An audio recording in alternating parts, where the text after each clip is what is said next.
Hello, Internet. This is Mr. Oxy coming at you from Palm Beach in Florida.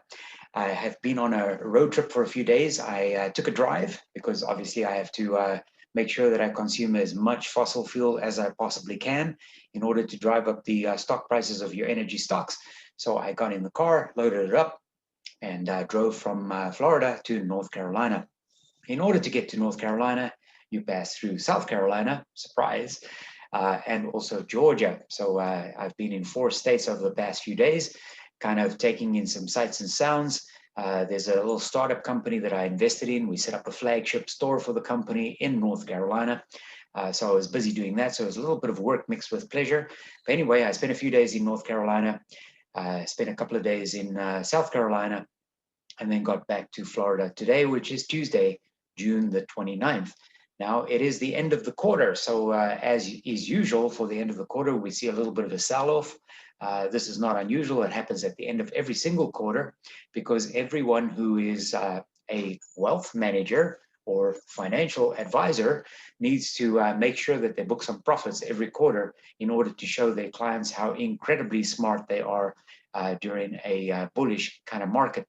So what you do is, as the stocks sort of kind of trend tick up over the months or so, you exit some positions, and at the end of the quarter, you send your clients a little note and say, "Hey, look, for the past quarter, we generated an alpha of 3% or 5% or whatever just for the quarter. That's how super smart we are. So you need to leave your money with us and keep paying us 2 and 20." If you don't know what 2 and 20 is, that means 2% is a fee on the assets under management and 20% on all the profit we make for you. It's a very lucrative business, but it's very critical that you make sure that you show your clients a profit, not only on an annual basis, but also at the end of every quarter. So that's why we see a sell-off every couple of days at the end of the quarter. So today is Tuesday. It is June 29th. So the sell-off, and I use that term loosely because I'm sure the majority of people watching this video right now are not necessarily selling off all their assets. I'm talking about traders. So yesterday would have been day one of the sort of end of the quarter sell-off, which was Monday, June the 28th. Today is June 29th, so it's kind of day two. And then tomorrow is the last chance they get to book some profits for the quarter. But you may also see some money coming back in again as they open new long positions for the next quarter. So anyway, that's where we're at. It's no big deal. It's the market goes up and down and up and down. It is just the way it is. But anyway, since I've been away for a few days, I thought I may as well catch up and see what's been going on. So let's take a quick look here sort of at the news and see what's happening in the marketplace. Every now and then, if you subscribe to Occidental's subscriber service for investor relations, you'll get an email that looks like this that says, June the 29th, a Form 8K has been filed with the United States Securities and Exchange Commission. Just a couple of days ago, you would have seen there was an 11 filed. So we're going to talk about that briefly. I'm going to tell you what's going on with those in a minute. It is 4 o'clock, so let me quickly go to Yahoo Finance because mainstream media is always a source that you can trust for reliable news. And let's see what's going on here. The market is pretty much flat. This good-looking dude here at the bottom of the screen. The market is pretty much flat with the S&P 500 basically doing nothing, the Dow doing nothing, the Nasdaq doing nothing. The Russell actually down a little bit. Those are all the small little. That's the Russell 2000 is an index of 2,000 small cap companies in the United States. Whoa, look at crude, up another 49 cents today at $73.40. And I'm going to skip over gold because who cares about gold, right? And Bitcoin up $2,000 today is 5%, almost 6%. So for the people who are in crypto, nice day today, selling your kind of fake assets as a store of value. But anyway, it's just a joke, guys. It's just a joke. Don't get mean. Okay, stock market live news updates. Let me just refresh this and see if this is the latest news because maybe something has happened since I last refreshed this page. Stock market live news updates. Stocks trade sideways. Well, I just said there's absolutely nothing going on. Let me just quickly scroll here and see if there's anything going on at all. There was some worry after the initial FOMC, Federal Open Market Committee meeting, that they were going to turn hawkish and maybe do a preemptive strike. Ooh, really? It sounds like a war. What else is going on? Let me see if I can pick up something here. Should you be in cyclicals, value, commodities, emerging markets, or is it a moment for growth stocks, tech stocks? Yeah, if you knew, you would tell us, but you don't know, huh? Stocks struggle for direction. That was at 3 o'clock this afternoon, so about an hour or so before the market closed. There's not a lot of stuff going on. So let's look a little bit about at these Occidental SEC filings. This is Occidental's website, and you can look at all the filings down here. So all you need to do is go to Investor Relations. You'll see it up at the page here, Financial Reports, SEC Filings. You can see all the filings here. Now, recently, just a few days ago, so this was yesterday, June the 28th, they filed an 11K. And then today, which was June the 29th, they filed an 8K. So let's quickly look and see what these things are. The first one is a Form 11K. This one specifically talks about, let me just scroll down a little bit, a savings plan. Now, just by way of a quick education, as a general rule, when you talk about a publicly traded issuer stock and you talk about a savings plan, you're talking about an ESPP.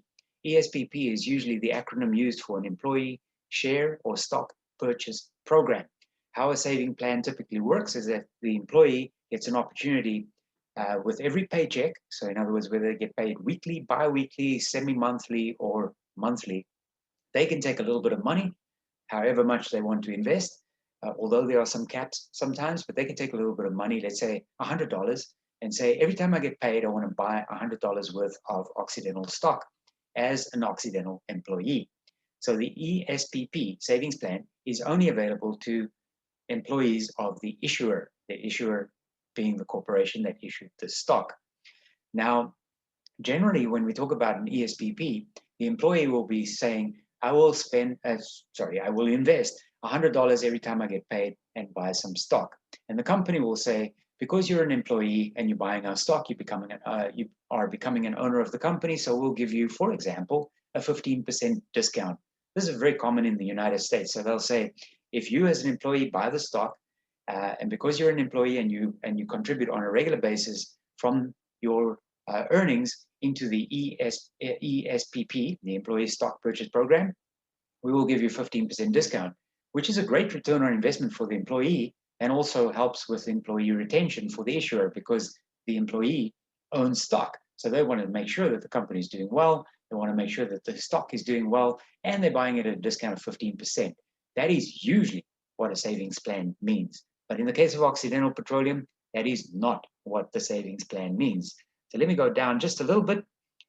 This first section over here says, this particular organization over here, Weaver and Tidwell, LLP, has served as the plan's auditor since 2016. So that's just an introduction to the actual organization that is the auditor of the plan. Here are the net assets available for benefits under the savings plan, but then you ask yourself, what kind of a plan is this particular savings plan? So let's take a look here. And I'm just going to scroll through this, and I'm only going to cover this one section here, contributions. A plan participant is an employee of Occidental Petroleum. If you don't work for Occidental, you cannot be a participant. So sorry, guys, you can't do this. Each year, participants may contribute up to the maximum contribution percentage of compensation to the plan on a before or after tax basis, or a combination thereof, subject to certain Internal Revenue Code limitations. For 2020 and 2019, the employee contributions percentage were 30% for non-highly compensated employees and 15% for highly compensated employees. I don't know what that distinction is, but that would be part of the plan rules or in the plan documents.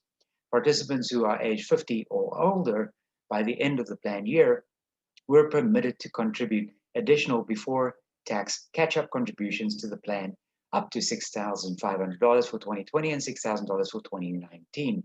The plan permits both Roth contributions and in-plan Roth rollover contributions. A Roth is a very unique American-style plan where the growth in the Roth plan is tax exempt on a go-forward basis after you've paid the initial tax on whatever the assets are under management or the amount of your investment.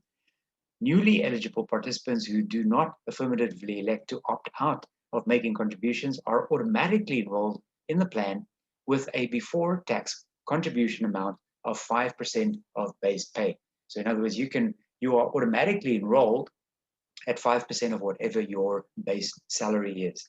Employer, Occidental matching contributions. The employer matching contributions for non-collectively bargained employees is an amount equal to 200% of the participants' contributions. How good a deal is that, guys? You put in $100, you get an extra $200 up to the first 2% of eligible compensation, and 100%, that's a match, of the next 3% of eligible compensation. If you're an Occidental employee and you are not enrolled in this plan voluntarily, you have got to have your head read, because you've got to be like completely ridiculously stupid to skip on this particular opportunity here in terms of creating some basically generational wealth if you stay with Occidental for just a few years. Certain collectively bargained employees, collectively bargained, so unionized employees, also fall under this matching formula as negotiated by their respective unions. I'm not going to go into detail on that one. I'm not going to go any further than that. I just wanted to explain to you the basic principle behind the purpose or reason for filing a Form 11K. So it's basically just a descriptor and a short audited report related to their savings plan for Occidental employees. How about the 8K? So an 8K is something that files on a regular basis. Whenever there's a corporate event, they need to file an 8K. So this is a Form 8K, which was filed today, June the 29th, 2021. And let's see what this one is about, because this one is a little bit more interesting for us as non-Occidental Petroleum employees. This is the paragraph here, which is the most interesting of this particular 8K that they filed. On June the 29th, 2021, Occidental Petroleum issued a press release announcing that it had commenced cash tender offers, together with the related consensus solicitations described, to purchase its outstanding 2.7% senior notes due 2022, then 2023, 2024, etc., etc., etc. Right here at the bottom, subject to a maximum aggregate purchase price equal to $2.5 billion and a $300 million subcap in the case of the 2026 notes. What is Occidental Petroleum doing?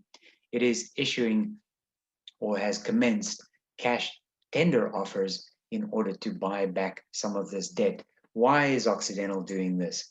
Because they are printing money with WTI at around 70-something dollars per barrel. They have a lot of cash. And what we all want them to do, we want them to reduce or control their debt. And that is exactly what they are doing at this moment in time. So this 8K here is a good news story for Occidental Petroleum and for Oxy investors. Quickly, as I wrap this up, let's take a look at Oxy today. The market is closed. It is now 4:14 p.m. So the market closed a few minutes ago. Oxy gained 6 cents after taking a huge hit yesterday. I was driving, and while I was driving, my missus looked at her phone and she said Occidental was down 5% at the end of the day. As I said at the beginning of this video, traders are taking profit because it's the end of the quarter. Don't stress about that too much. 31.30 is not a bad place for us to be going into the end of June. There's positive momentum here. You might see some money coming back into Occidental over the next couple of days or so. But watch, by Friday, we make another video and you'll see everything has changed quite significantly in terms of where we are today. So guys, when you see these filings, if you subscribe, you go to Investor Relations and basically you can sign up for a subscription.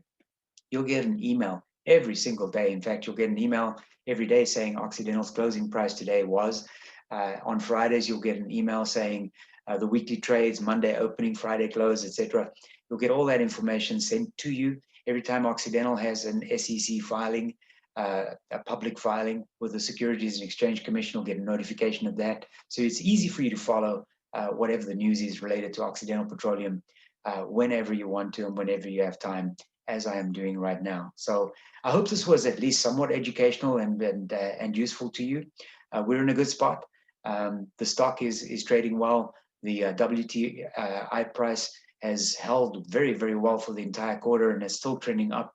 Inflation is going to be ridiculous because what's going to happen is as oil gradually creeps up higher and higher and higher, the inflationary effect of that is going to impact everything you touch, see, feel, taste, etc. So get ready for it, guys. If you're an energy investor, this is a I almost said a once in a lifetime opportunity. Maybe it is, maybe it isn't. I'm not sure. Anyway, it's a happy note for energy investors. And on that happy note, this is Rudy saying thanks for watching. See you later. Bye.